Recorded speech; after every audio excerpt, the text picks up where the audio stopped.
Um, yeah. So, it's always interesting to me with all the gun violence, which is so horrifying. I mean, it's just horrifying. We've had 100, I think 199 mass shootings this year already. And so many of the people are described as having mental issues. And I'm sure they all do, whether they're sort of like clinical or just from being part of a country that is telling everybody to, pull yourself up from your bootstrap. And I'm not excusing, I am in no way excusing the violence. It's horrifying.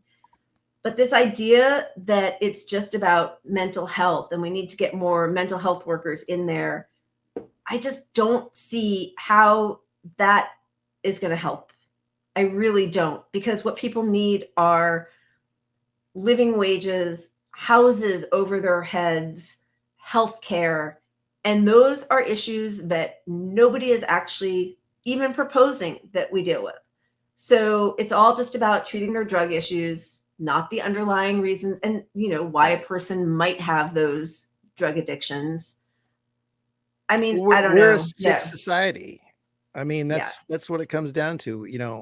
The gun issue on its own is, we have this gun culture where everyone's got a big boner for guns, like other countries don't have that. I mean, even Right. the countries with guns don't have this, like, I need to have 50 fucking guns and they Yeah. have to shoot 50 rounds a second. And, And where but that's, everyone's seen as a threat, like even somebody who rings your doorbell or comes to your exactly, house. exactly. And they're seen as a threat in part because all we have is a police response. There's no example of, healthcare workers were called to the scene and talked him down, got him assistance. And, I mean, obviously this is all coming to light right now because of the Neely incident on the subway where a homeless person who was clearly mentally ill had an episode and was choked to death for 15 minutes. This guy held him in a 15 chokehold. minutes. That chokehold, usually someone can pass out within from 10 to 60 seconds. They're passed out. At that point, you have to release the hold immediately so they get oxygen back to their brain, or you kill this person, very likely. 2 minutes can kill a person like that. And this guy did it for 15 minutes while people around him were telling him this guy may have shit himself. They were saying, It's let him obviously go. a sign of system failure. Like that's, yeah. Yeah. And, So, I mean, and then what happens is they say like, oh, he had mental health issues. Well, I don't know. How do you, first of all, like, I think his mom had been killed by a stepfather or uncle when he was 14. He was homeless. Like, I mean, if I'm uncomfortable for about 5 minutes, I start feeling like not who I want to be, right? This person is living on the streets, having to, busk for money and saying, I think he was saying, I'm hungry, saying, I don't care if you arrest me, and took his shirt off. And now he had like 50 former arrests or, law infractions. I do think some of them were for physical altercations. So that's not great. Nobody should have to feel scared walking through life. But some of them, because what they do is they criminalize everything about being homeless. So, oh, you're sitting there too long. Did you jump the turnstile? They would rather give hundreds of millions of dollars to New York police to make sure that nobody jumps a turnstile than just suck up that money and make public transit free for everybody. Why do we need more police presence there? Why don't we have mass public transit for free? So like everything, oh, were you eating on a subway stand? We remember the guy a few years ago in San Francisco who was eating a breakfast sandwich on the subway platform and got arrested for that, right? So those are also part of, then that becomes part of your profile of somebody who's had issues with the law, but they've made every single part of being homeless and poor illegal. And I think when it comes to the cultural element, I mean, this guy was allowed to kill somebody in front of an audience and was let go, wasn't charged. The police hid his name and hid facts from the transcript. I don't know if you listen to some of the transcript, but I mean, it was clear, and the police knew immediately that other people were trying to tell this guy that you're killing this guy. Yeah. And the police hid that from the public so that they could frame this as this out of control, dangerous homeless person. Right. Yeah. And then they're just going to keep talking about mental illness and how we have to throw money at social workers, which is fine. I mean, yes, we need more social workers and people who can deal with the problems that exist right now. But we also need to set in place policies that would prevent these from happening at the level they're happening. No other country is so filled with rage. No other developed country has its citizens so filled with rage because there is a pact with their government. We are the only of 33 developed nations, however that is qualified, we are the only one that doesn't have some form of universal health care. We have not, people can't exist on minimum wage in this country, and we have not raised it in almost 20 years. I mean, what are we doing? Of course, people are losing their minds. There is no community effort from our government. And so everybody's told, you do you, pull yourself up from your bootstraps, rugged individualism. They have pushed that into our brains for 50 years. Absolutely. And that's, that's speaking to the views, to the issue from his perspective as a homeless person. But the other piece of society is that this public murder was allowed because it's dividing people into teams, it's like, and what's the purpose of that? I mean, I think the purpose is that our government knows they're going to have to control the people that are out of control, the people that aren't getting their needs met. And so that's why the police cover this up. That's why the police are going after protesters. I mean, you had a Pulitzer Prize journalist arrested in the protest, and they were beating up protesters too. Yeah. Well, we just saw a totally peaceful protester down in Atlanta, Cop City, shot, dozens with his of hands times. up.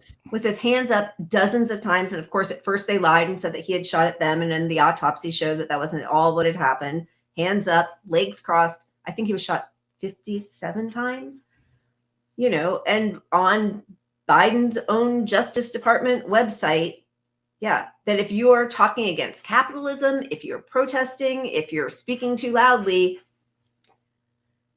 you can be considered an enemy of the state. Sorry. Yeah. Do you want to put that? Oh, this is just an article on the vigils. This is one of the people beaten up at the vigil. Since 2011, I've been monitoring protests. This is the first time they ever decided to go after me. So I was like, whoa, the game just changed right now. So he's monitoring the protest. So there's the photojournalist who's arrested. Now this guy is getting beaten up by the police. Sorry, that I was taking it off. Yeah.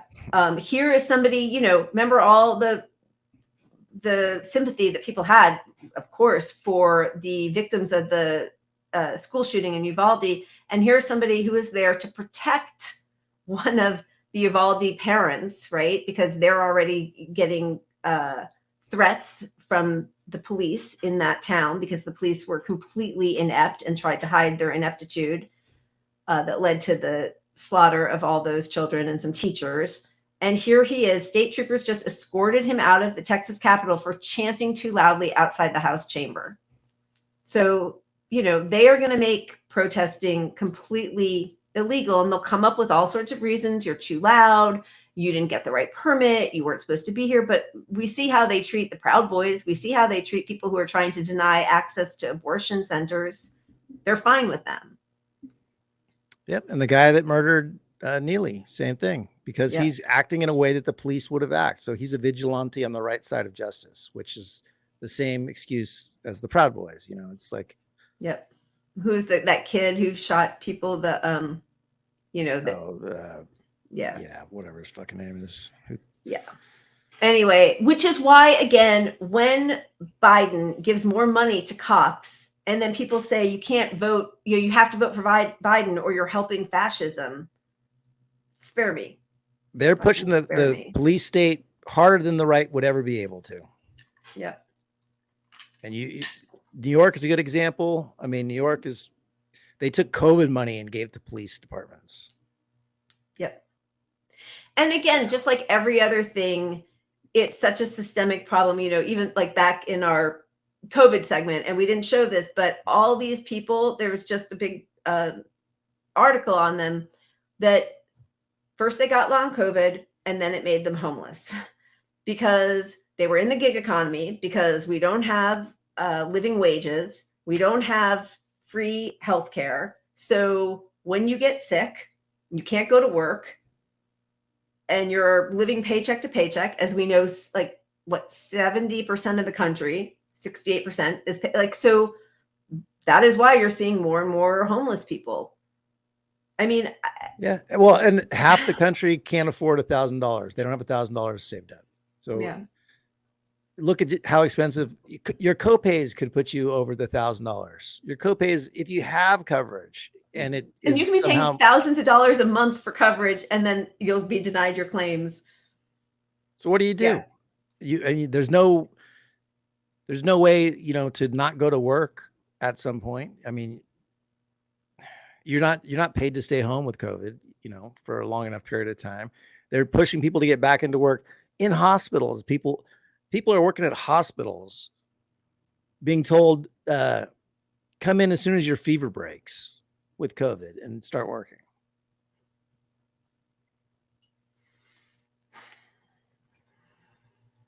I don't know, Pat. Where's our timeline cleanse? I need to read this because Eugene Debs is such a hero. I'd rather vote for something I want and not get it than vote for something I don't want and get it. Yeah, I will never, ever vote for corruption again. I did it in 2016. I voted for Hillary. I mean, not in the primary, obviously. I hated her, but I still voted for her because of Trump, and I will never, ever do that again. I mean, the bottom line is people need to drop this notion that somehow Democrats and electoral politics will save us. If you want to support Marianne or RFK and whatever, great, but that's not going to get us there. We have to protest. We have to disrupt. We have to change. We have to get attention, which is the biggest thing that's not happening because the media is involved in all this. So yeah, we need more unions, more strikes, more Shamasawants, workers strike back. Yeah. Yes, tell me. Well, I'm just saying, so as depressing as it is that we have all this stuff and it's like, fuck it all. People need to give up hope on some level. I'm an accelerationist in the sense that people need to see how bad it is for any of this to have a chance to be fixed. And if you think, well, maybe Biden part 2 is going to fix this somehow, we'll push them left. You're fucking crazy. It's not going to happen. So people need a shock of reality that we need to do this on our own.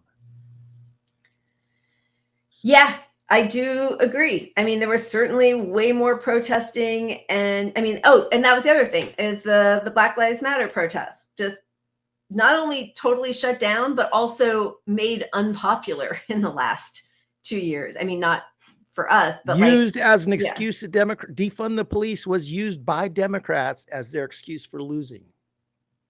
Yeah. All right.